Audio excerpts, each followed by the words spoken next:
My parents said the greatest gift for your sister's wedding is if you disappear from our family forever. I didn't beg, packed my things, took the keys, walked out the door, closing like a final punctuation mark the next day. Sold the apartment, froze the joint account. I'm Sarah, and this is the story of how my family's cruelty became their downfall. What happened 4 years ago changed everything, but what happened last week? That was justice. Growing up, I always knew Madison was the golden child. She was 2 years younger, prettier according to everyone, and somehow everything she touched turned to gold in my parents' eyes. Robert and Linda Morrison made it clear from day one that Madison was their little princess, and I was just there. Don't get me wrong, I wasn't some tragic Cinderella figure. I had friends, decent grades, and eventually built a successful career in marketing. But no matter what I accomplished, it never seemed to measure up to Madison's effortless perfection. When I graduated summa cum laude from college, they threw me a small dinner. When Madison got accepted to community college, they threw a party for 50 people. The pattern continued into our 20s. I landed a 6-figure job at a prestigious firm, bought my own condo, traveled to 15 countries. Madison bounced between part-time jobs and moved back in with our parents twice. Guess who got praised for being family-oriented while I was criticized for being too independent and career-focused? But I kept trying. I kept showing up to family dinners, kept sending thoughtful gifts for birthdays and holidays, kept hoping that someday they'd see me as worthy of their love and respect. I was an idiot. The breaking point came 4 years ago when Madison announced her engagement to Trevor, some guy she'd been dating for 8 months. You'd think she discovered the cure for cancer based on my parents' reaction. Immediately, wedding planning consumed our entire family's existence. Every conversation revolved around Madison's dress, Madison's venue, Madison's flowers, Madison's guest list. I offered to help with planning, offered to pay for parts of the wedding since I knew money was tight for them. Madison barely acknowledged my offers, and my parents acted like I was being intrusive. But I pushed down the hurt and kept trying to be supportive. 2 weeks before the wedding, everything imploded. I was at my parents' house helping with some last-minute decorations when Madison had a complete meltdown. Apparently, some distant cousin had RSVP'd yes and was bringing A+1, which meant they were 1 chair short at the reception. She was sobbing dramatically about how her perfect day was ruined. Maybe some people just won't come, I suggested reasonably. It happens at every wedding. Madison whipped around and glared at me with pure venom.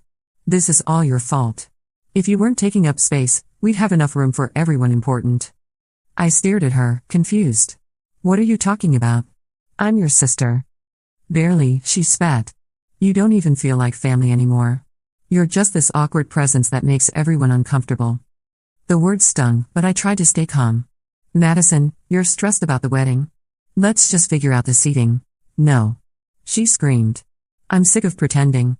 I'm sick of having you at family events where you just hover around looking miserable and making everyone else feel bad for having fun. My parents, Robert and Linda, had been watching this exchange in silence. I turned to them, expecting them to tell Madison she was being cruel, that she was out of line. Instead, my father cleared his throat uncomfortably. Sarah, honey, maybe Madison has a point. The room went dead silent except for Madison sniffling. Excuse me? I whispered. My mother, Linda, wouldn't meet my eyes.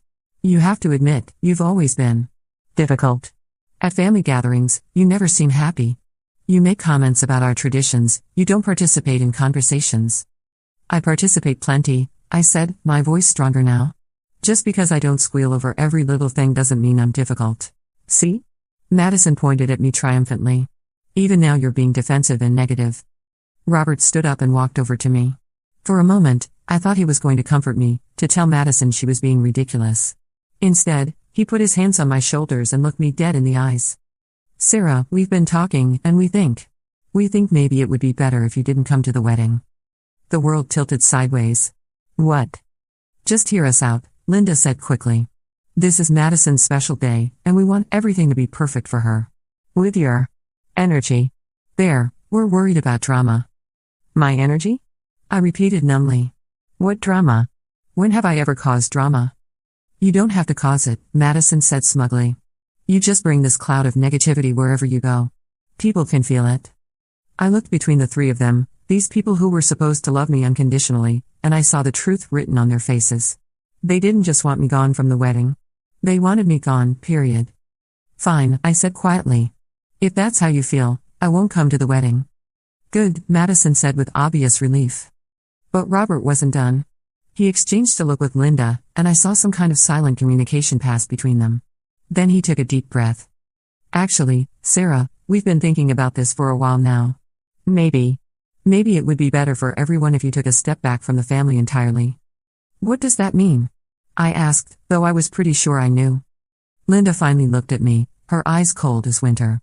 It means that the greatest gift you could give your sister for her wedding is if you just disappeared from our lives. Forever. The silence stretched between us like a chasm. Madison was watching me with anticipation, waiting for me to break down and beg them not to cast me out. My parents looked uncomfortable but determined, like parents who were putting down a sick pet for its own good.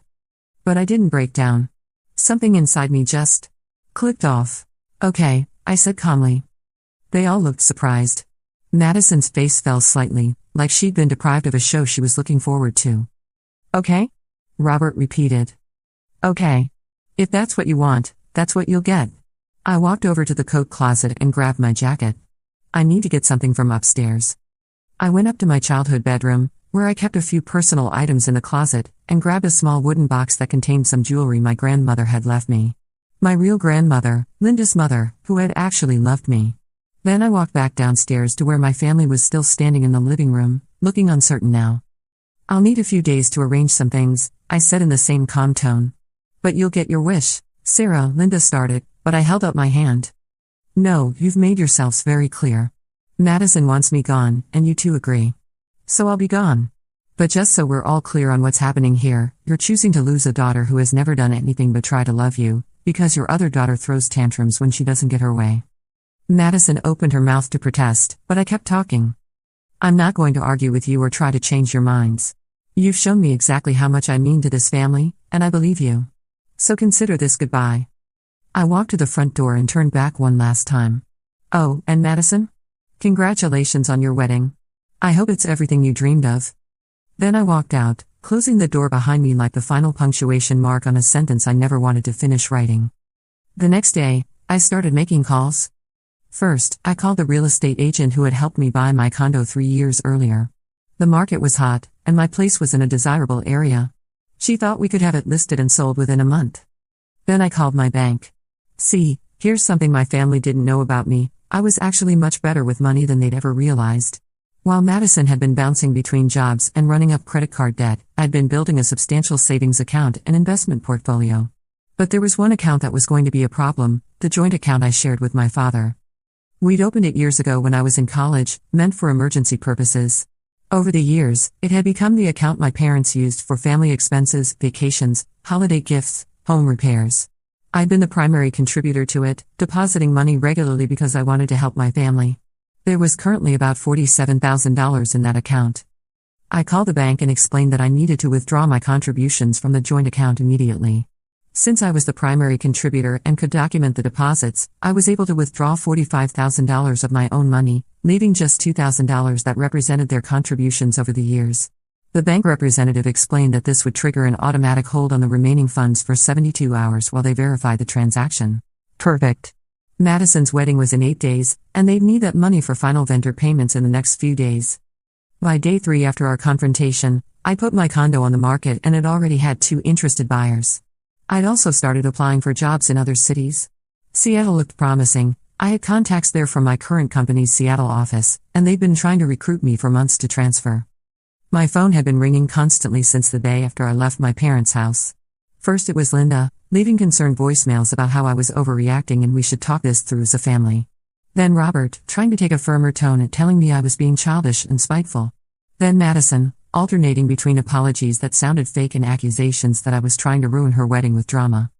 I didn't answer any of their calls. On day 5, Linda showed up at my office. She looked haggard and desperate, which was unusual for my always perfectly put-together mother. Sarah, we need to talk, she said when she cornered me in the lobby during my lunch break. No, we don't, I replied calmly. You made it very clear that you don't want me in your lives. I'm respecting that wish. I didn't mean forever, she said, grabbing my arm. We were all upset about the wedding stress, but your family. This is ridiculous. I gently removed her hand from my arm. I'm not family, Linda. You made that very clear. Madison said I barely count as her sister, and you and Robert agreed that everyone would be happier if I just disappeared. So that's what I'm doing. You can't just disappear. You're our daughter. Funny, it didn't sound that way when you were all telling me to get out of your lives. Linda's eyes filled with tears, but I felt nothing. It was like watching a stranger cry. The wedding is in a week, she said desperately. Madison wants to invite you after all. She realizes she made a mistake. No, she doesn't, I said flatly. She's panicking because she's realizing there might be consequences to her behavior, but she doesn't actually want me there. None of you do. And you know what? I finally believe you. I started to walk away, but she called after me. Sarah, please. We can't access the money for the final wedding payments. I took out loans expecting that money to be available. I turned back to her with a pleasant smile. That's not my problem anymore. You wanted me to disappear, remember? That includes my financial contributions to this family. The money I withdrew was mine anyway. But the wedding will go on without me, exactly as you all wanted. Goodbye, Linda. That afternoon, I accepted a job offer in Seattle. My new position came with a 20% salary increase and a signing bonus that would more than cover my moving expenses. My last day at my current job would be the day after Madison's wedding. The phone calls became increasingly frantic as the wedding approached. Robert left angry voicemails calling me vindictive and cruel.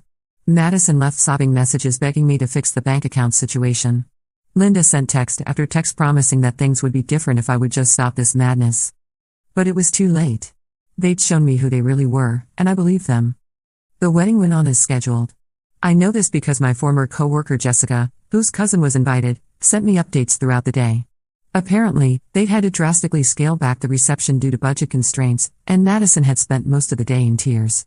Not because she missed me, but because her perfect wedding had turned into a modest affair with cash bar drinks and a cake from the grocery store instead of the elaborate dessert table she'd planned. 6 weeks later, I was in Seattle, settled into a beautiful apartment with a view of the Sound. My condo had sold, and I'd used part of the profits as a down payment on the Seattle apartment. The $45,000 I'd withdrawn from the joint account was now in my personal savings. I blocked all my family's phone numbers and social media accounts. When Linda somehow got my new work number and called, I had my assistant take a message that I was too busy to take personal calls during work hours. When Robert showed up at my building, the doorman turned him away because he wasn't on my approved visitor list. For 6 months, I lived in blissful silence. I made new friends, dated a wonderful guy named Marcus, traveled to places I'd always wanted to see. I was happier than I'd ever been in my life. Then the real consequences started showing up. Jessica kept me informed about my family's situation through mutual friends and her cousin who still lived in our hometown. Apparently, without my regular contributions to family finances, my parents were struggling more than they'd let on. They'd taken out loans to pay for Madison's wedding, expecting to pay them back with money from the joint account that they no longer had access to. Madison's marriage was rocky from the start. Trevor, it turned out, had expected to marry into a family with money, and was not pleased to discover that the financial stability he'd observed was largely dependent on my contributions. When Madison couldn't contribute financially to their household because she couldn't hold down a steady job, the fight started. But the real kicker came 14 months after I'd left, when Linda's father, my grandfather, passed away suddenly. He'd been the family patriarch, the one person who'd always been kind to me and made me feel valued during family gatherings. His will was read 2 days after the funeral I wasn't informed about. Jessica called me that evening, practically vibrating with excitement. "Sarah, you need to sit down for this," she said. "Why? What happened?" "Your grandfather left you everything." I nearly dropped the phone. "What do you mean, everything?" "I mean everything. The house, the investments, the life insurance payout, even his classic car collection." Madison got $5,000 and a letter saying he hoped she'd learn the value of treating family better. "Your parents got nothing except a note saying they'd shown their true character and he was disappointed in them." The inheritance was worth close to $2 million. Apparently, my grandfather had been paying attention during those final family gatherings before I'd left. He'd witnessed how they treated me, how they dismissed my contributions and took my presence for granted. In his final months, he quietly changed his will and left me a letter explaining his decision. The letter was forwarded to me through his lawyer. In it, he wrote about how proud he was of the woman I'd become, how he'd watched me handle my family's rejection with grace and dignity, and how he wanted to make sure I had the resources to build whatever life I chose for myself. He also mentioned that he hoped someday my family would realize what they'd lost, but that I shouldn't wait for that day to be happy. Reading that letter was the first time I'd cried since the day I'd walked out of my parents' house. Of course, my family's reaction was predictable. The phone calls started again, from numbers I hadn't blocked. Text messages from mutual acquaintances, trying to guilt me into sharing the inheritance because families should stick together.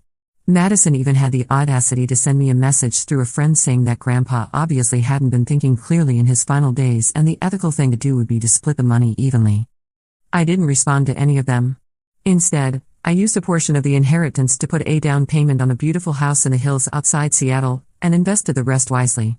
I also donated $50,000 to a charity that supported estranged adult children, because I'd learned I wasn't alone in my experience. For the next 2 years, I lived my life peacefully. I got promoted twice, Marcus and I got engaged, and I built chosen family with people who actually valued me. My former family seemed to accept that I was never coming back to them. During this time, Jessica continued to be my unofficial source of information about my family's deteriorating situation. She didn't seek out this role, but given that she lived in the same small town and her social circles occasionally overlapped with theirs, she inevitably heard things. And honestly, I think she found the whole situation fascinating from a psychological perspective. "Your sister got fired from another job," Jessica told me during one of our monthly catch-up calls. Apparently she was caught using company time to plan some kind of side business selling essential oils. I wasn't surprised. Madison had always been the type to look for get-rich-quick schemes rather than putting in actual work. "How's Trevor handling it?" "Not well. My cousin saw them having a screaming match in the grocery store parking lot last week. Something about money and responsibility." Jessica paused. "Sarah, I have to ask, do you ever feel bad about how things turned out for them?" It was a question I'd asked myself many times over the past 2 years. Did I feel guilty that my absence had contributed to their financial struggles? Did I regret not being there to help Madison through her obvious personal issues? The answer was always the same: no. They made their choice, I told Jessica. They decided they'd be happier without me, and they're getting exactly what they asked for. The fact that they're not as happy as they expected isn't my responsibility. But Jessica's updates painted a picture of a family in steady decline. Robert had been forced to take early retirement when his company downsized, and his pension wasn't as substantial as he'd hoped. Linda had gone back to work part-time at a department store, something she clearly found humiliating given how much pride she'd always taken in being a lady of leisure. Madison's marriage was crumbling, and without my financial safety net, my parents were struggling to help her the way they always had. The house, the family home where I'd grown up, was starting to show signs of deferred maintenance. Jessica mentioned seeing peeling paint and an overgrown lawn whenever she drove past. Little things that added up to a picture of people who were just barely keeping their heads above water. Meanwhile, my life in Seattle was flourishing in ways I'd never imagined possible. The promotion I'd received 6 months after the inheritance came with a leadership role that challenged me in the best possible ways. I was managing a team of 12 people and overseeing marketing campaigns for major tech companies. My colleagues respected my expertise and valued my input, something I'd never fully experienced before. Marcus and I had bought a cabin in the mountains where we spent weekends hiking and planning our future together. He was everything my family had never been: supportive, encouraging, genuinely interested in my thoughts and feelings. When I told him about my childhood, about how I'd always felt like I was competing for scraps of attention and affection, he was horrified. "They treated you like you were lucky to be included," he said one evening as we sat by the fireplace in our cabin. "But Sarah, you're not lucky to be included anywhere. People are lucky to have you." It sounds simple, but hearing those words from someone who genuinely meant them was revolutionary. For the first time in my life, I understood what it felt like to be valued not for what I could provide or how little space I took up, but simply for being myself. I also started therapy during this period, something I'd been avoiding for years because I'd convinced myself that my family problems weren't serious enough to warrant professional help. Dr. Martinez helped me understand the patterns of emotional manipulation and scapegoating that had defined my childhood, and more importantly, she helped me see that my decision to cut contact had been an act of self-preservation, not selfishness. "Healthy families don't tell their children to disappear forever," she said during one of our sessions. "The fact that you were able to recognize how toxic that dynamic was and remove yourself from it shows remarkable emotional intelligence and strength." Through therapy, I also came to understand why Madison had always been so threatened by me. As the younger child who struggled academically and professionally, she'd learned that the only way to secure our parents' attention and resources was to position herself as the victim of my success. Every achievement of mine became evidence of how I was somehow taking something away from her. "It's a zero-sum mentality," Dr. Martinez explained. In her mind, your success meant her failure, your happiness meant her misery. She couldn't celebrate your wins because she'd been conditioned to see them as her losses. Understanding the psychology behind my family's behavior didn't make their actions hurt any less, but it did help me feel more confident in my decision to stay away from them. They weren't going to change because the system they built worked for them, or at least, it had worked until I removed myself from the equation. Around this time, I also started volunteering with a support group for estranged adult children. I'd found the group online during my first year in Seattle, but it took me a while to work up the courage to attend meetings. When I finally did, I discovered that my experience was far from unique. There was David, whose parents had disowned him for being gay and then tried to reconnect years later when they needed someone to care for them in their old age. There was Maria, who'd been written out of her family's will for marrying someone they didn't approve of, only to have them come crawling back when they realized she was their only financially stable child. There was Jennifer, whose siblings had convinced their parents that she was mentally unstable because she'd called out their emotional abuse. Hearing their stories made me realize that family estrangement often follows predictable patterns. The scapegoated child is pushed away, then blamed for the problems their absence creates. The family struggles without their contributions, emotional, financial, or otherwise, but instead of acknowledging their mistake, they double down on the narrative that the estranged child is the problem. They want you gone until they need you, Jennifer said during one meeting. Then suddenly you're selfish for staying away. I started sharing my own story in these meetings, and the group's validation was incredibly healing. These were people who understood what it felt like to be told you were the problem, to have your legitimate grievances dismissed as overreaction or holding grudges. They understood the guilt and confusion that comes with cutting ties with family, and they helped me see that choosing your own well-being over toxic relationships isn't selfish, it's necessary. As my second year in Seattle progressed, I began to feel something I'd never experienced before: genuine peace. I wasn't constantly bracing for criticism or trying to prove my worth. I wasn't walking on eggshells or monitoring my words to avoid setting someone off. I was just living. It was remarkable how much mental energy I'd been spending on managing my family's emotions and expectations. Marcus proposed during a weekend trip to Vancouver, and when I called Jessica to share the news, she was thrilled but also gave me an update that cast a shadow over my happiness. "I hate to bring this up during such a happy time," she said, "but I thought you should know, your dad had some kind of health scare last month. Heart palpitations or something. He's fine now, but Linda was apparently calling around to all their old contacts, trying to find your number." My first instinct was a flash of worry, the kind of automatic response that decades of conditioning had ingrained in me. Then came the guilt, the voice in my head that whispered maybe I should reach out, maybe family was more important than my hurt feelings, maybe I was being too harsh. But then I remembered sitting in that living room 3 years ago, listening to my father tell me that the greatest gift I could give my sister was to disappear forever. I remembered the relief on their faces when I agreed. I remembered all the evidence that they'd been happier without me. "Did she find it?" I asked Jessica. "I don't think so. And honestly, Sarah, I don't think she tried very hard. I think it was more about the gesture, you know? Being able to tell herself she'd attempted to reach out." That made sense. Linda had always been good at performative gestures that made her feel better about herself without actually requiring her to change her behavior or take real responsibility.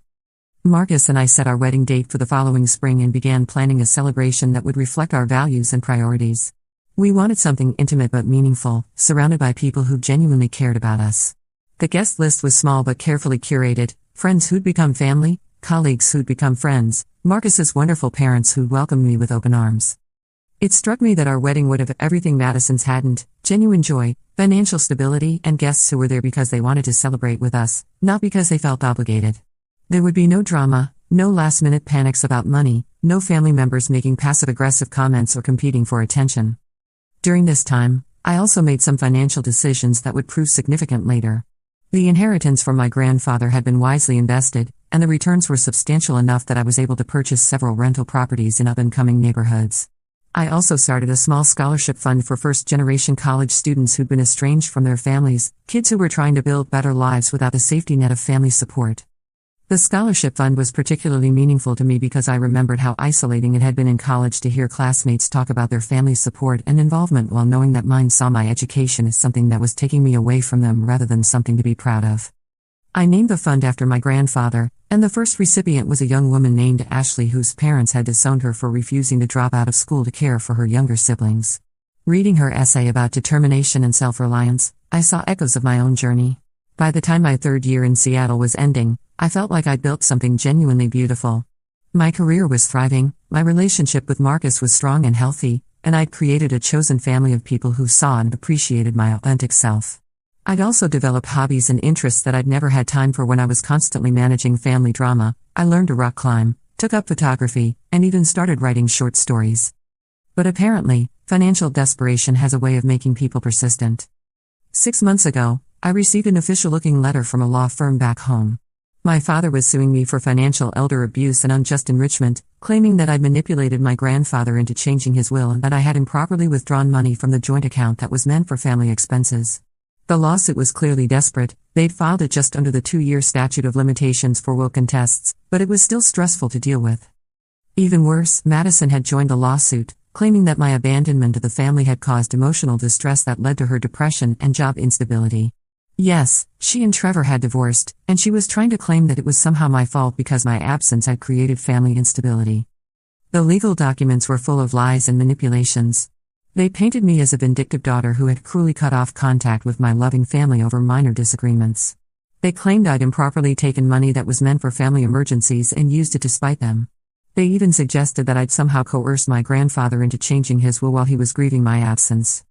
Reading those papers, I felt that same cold click that had happened 3 years ago when they told me to disappear forever. It was time for the nuclear option. I'd kept records of everything, you see. Screenshots of text messages, saved voicemails, emails, even a few recordings from the day they kicked me out. Thank God for smartphones with voice memos. I'd also kept meticulous financial records showing exactly how much I'd contributed to family expenses over the years and how the joint account had been used. But more importantly, I kept in touch with Jessica, who had been documenting my family's behavior through her cousin and other mutual friends who witnessed their public comments and social media posts about being better off without me. I hired the best family law attorney in Seattle, a woman named Patricia Chen who specialized in cases involving family abuse and manipulation. When I showed her all my evidence, her eyes lit up like Christmas morning. "They picked the wrong person to mess with," she said with a predatory smile. "We're not just going to defend against this lawsuit, we're going to destroy them." Patricia's strategy was brilliant. Instead of just defending against their claims, we filed a counter-suit for defamation, harassment, and intentional infliction of emotional distress. We also petitioned the court to make public all communications related to the original incident, including the recordings I had of them telling me to disappear forever. The evidence was devastating. Audio recordings of Madison calling me names and saying I wasn't really family. Robert and Linda agreeing that everyone would be happier if I just disappeared. Text messages from Linda admitting that they'd taken me for granted financially. Screenshots of Madison's social media posts celebrating my absence from her wedding. But the most damaging piece of evidence was something I'd forgotten I had until Patricia asked me to go through everything with a fine-tooth comb. A few months after I'd moved to Seattle, Madison had gotten drunk and sent me a long, rambling email detailing how much better the family dynamic was without me there, how she'd always felt like she was competing with me for their parents' attention, and how she was glad I'd finally gotten the hint and left them alone. She'd ended the email by saying that she hoped I'd stay gone because coming back would just ruin the peace they'd finally found. That email alone was enough to destroy their entire narrative about being a loving family devastated by my cruel abandonment. The case went to mediation first, as required by the court. When that failed because my family refused any reasonable settlement, we proceeded to a hearing. Patricia had warned me that my family might try to make a scene, so I was prepared. What I wasn't prepared for was how completely broken they looked. Robert had aged what looked like 10 years. His hair was gray now, and he'd lost weight in an unhealthy way.